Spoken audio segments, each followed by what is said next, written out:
နေ့တိုင်းစိုးရင်ပူပန်မှုတွေနဲ့ပင်ပန်းနေပြီလားညဘက်အိပ်ယာဝင်တိုင်းအတွေးလွန်ပြီးအိပ်မရတဲ့ညတွေများနေပြီလားမင်းတယောက်တည်းမဟုတ်ပါဘူး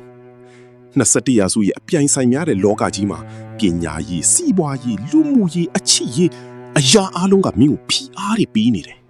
လွန်ခဲ့တဲ့နှစ်ပေါင်း2000ကျော်က Stoic ဒသနာပညာရှင် Epictetus ကဒီလိုကြမ်းတမ်းတဲ့အမှန်တရားကိုပြောခဲ့တယ်ငါတို့ကပြင်ပဖြစ်ရတဲ့ကြောင့်ဒုက္ခရောက်ရတာမဟုတ်ဘူးအဲ့ဒီဖြစ်စဉ်တွေကိုငါတို့ဘလို့တုံ့ပြန်တယ်လဲဆိုတာကြောင့်ဒုက္ခရောက်ရတာရောမဧကရိ Marcus Aurelius ကလည်း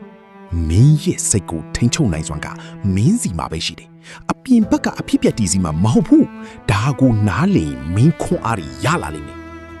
နောက်တစ်ခါစိုးရင်ပူပန်မှုတွေဝင်လာတဲ့အခါကိုရိုးရှင်းတဲ့မိကုန်းတစ်ခုမေးကြည့်ပါဒါကငါတကယ်ထိန်းချုပ်နိုင်တဲ့အရာတစ်ခုလားအဖြေကမဟုတ်ဘူးဆိုရင်လွတ်ချလိုက်ပါ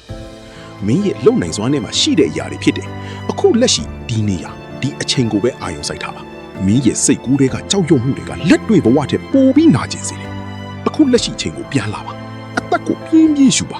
မင်းထိန်းချုပ်နိုင်တဲ့အရာတွေကမင်းရဲ့အတွေးတွေမင်းရဲ့ဆုံးဖြတ်ချက်တွေမင်းရဲ့တုံ့ပြန်မှုတွေမင်းထိန်းချုပ်လို့မရတဲ့အရာတွေဖြစ်တဲ့ပြင်ပဖြစ်ရတွေတခြားလူတွေရဲ့အတွေးနဲ့လုပ်ရက်တွေအနာဂတ်ဖြစ်စဉ်တွေဒါဆိုမင်းလုပ်ရမယ့်အရေးကြီးဆုံးခွဲခြားမှုတွေကဒါပဲအပြင်ဘက်ကမုံတိုင်းကမင်းအတွင်းထဲမှာတိုက်ခတ်နေစရာမလိုဘူးဒီခွဲခြားမှုကိုကျွမ်းကျင်အောင်လုပ်နိုင်ရင်မင်းရဲ့စိတ်ဟာရှုပ်ထွေးမှုတွေကြားထဲမှာငြိမ်းချမ်းမှုကိုနောက်ဆုံးတော့ရှာတွေ့လိမ့်မယ်ဒီစကားတွေကိုမေ့သွားရင်ပြန်နားထောင်ဖို့ဒီဗီဒီယိုအခုပဲ save လုပ်ထားလိုက်ပါ